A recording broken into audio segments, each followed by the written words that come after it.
Watchtower says that they own your time, that they decide what you're going to wear and when you're going to wear it. And they, thirdly, have changed or tweaked some of their policies on disfellowshipping. We're going to talk about these three because it goes to show how much mind control that they have over their members. I'm changing my life and I won't look back ever again. Don't forget to like, comment, and subscribe. It helps the video get out to more people, and together we can help a lot of people. Now, I have been wanting to make a video on that time that Watchtower admitted that they own your time. It's crazy. And I thought with all the changes that just have happened, now would be the perfect time to talk about it, to show how much mind control that cult has over its members. But remember that in 2008, the governing body gave us all the extra time each week for family worship by adjusting the weekly meeting schedule. You see, it's very subtle, but right there, you see that governing body member Garrett Loesch says that they gave their followers time, and they direct you how to use that time. So apparently, they own your time. Your time doesn't belong to you. They have long dictated what you can wear and what you can't wear. They also have dictated if men can have facial hair. The end of 2023 brought about a lot of changes in JW land, including the leaders giving the men permission to grow a beard. Imagine that. Grown-ass males who have to make important decisions for themselves and their families every day have to wait for permission from their cult leaders to grow a beard. It's so sad. And yet they're like, we're so happy, we can wear a beard now, yeah. It's pathetic, guys. Then on March 15th, 2024, the leaders announced on their website in their update number 2 that they had decided that the females can now wear slacks to meetings and their field ministry. If that doesn't scream cult, what does? The governing body has decided that sisters may choose to wear slacks when participating in the ministry and when attending Christian meetings, assemblies, and conventions. If a sister chooses to wear slacks on such occasions, they should not be casual, but dignified, modest, and appropriate. When a sister has a part on the program, she should wear a skirt or a dress, if that is the standard of dress in that land. Of course, some sisters may choose to wear a skirt or a dress even when they do not have a part on the program. Same day, on the same update, the cult leaders announced that the males no longer have to wear ties and jackets to their meetings and ministry work.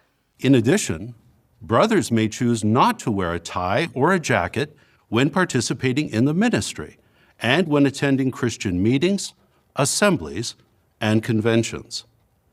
If a brother chooses not to wear a tie or a jacket on such occasions, he should dress in a manner that is appropriate, modest, and dignified, not casual. When a brother has a part on the program, he should wear a tie and a jacket, if that is the standard of dress in that land. Of course, some brothers may choose to wear a tie or a jacket even when they do not have a part on the program. When visiting Bethel, it would be appropriate for brothers to wear a tie and a jacket, and for sisters to wear a skirt or a dress, if that is the standard of dress in that land. We're so happy.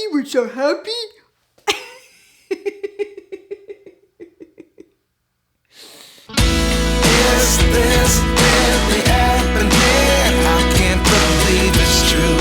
I'm just as surprised as you.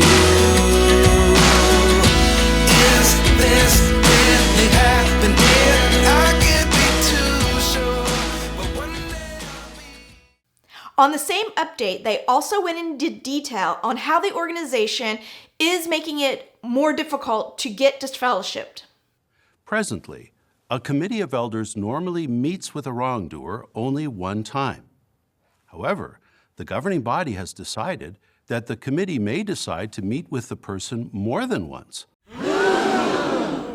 I'm not even going to go into the reality that so many have committed suicide over their harsh punishment of disfellowshipping, and yet there's been no apologies.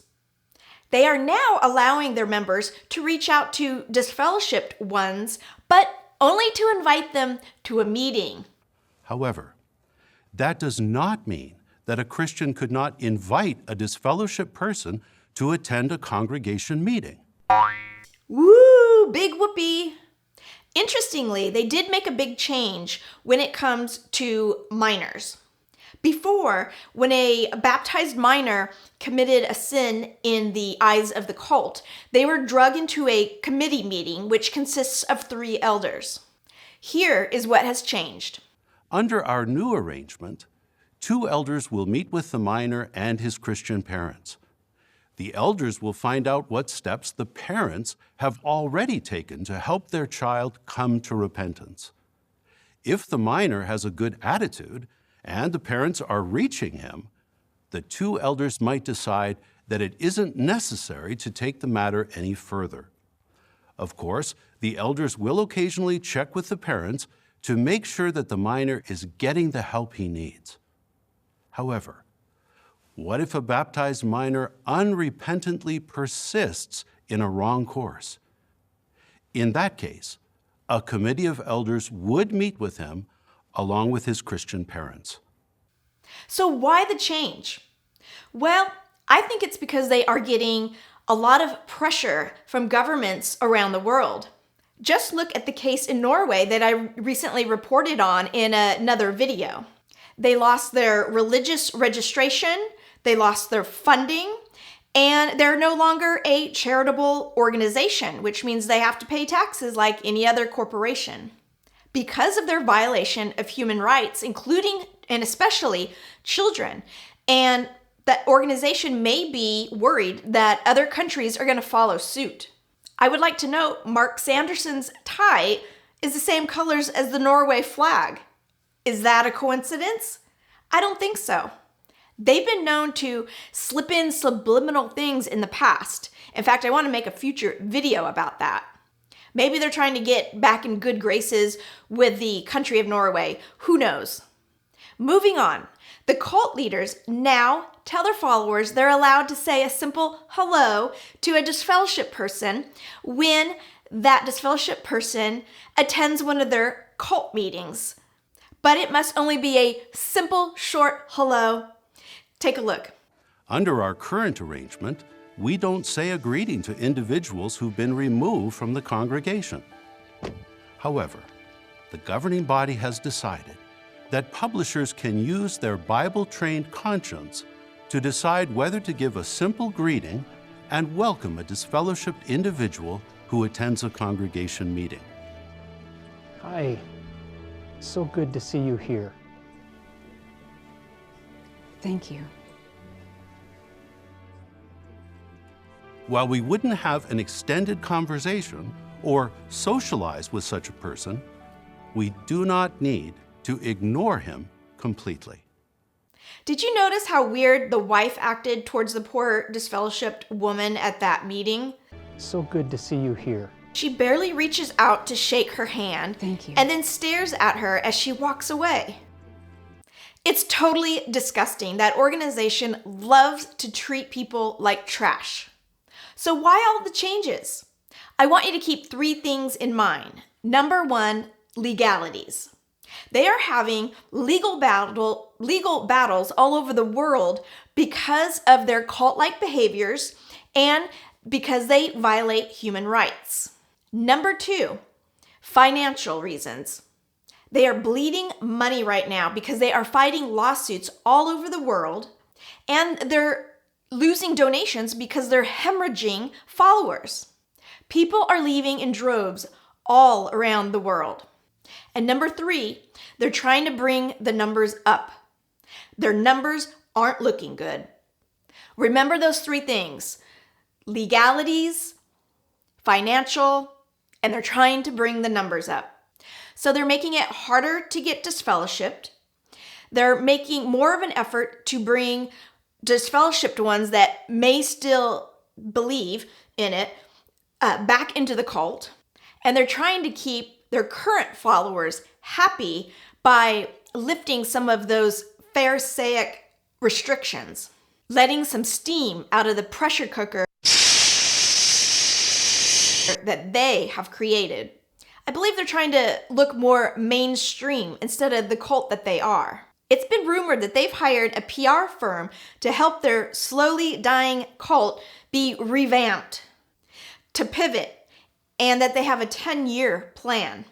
This rumor is proving to be true with all these new changes. It's happening faster than I thought.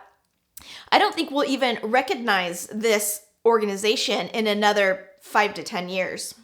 Leave in the comments what you think the next big change will be. I would love to hear from you. And I'll see you on the next video. I'm changing my life and I won't look back ever again.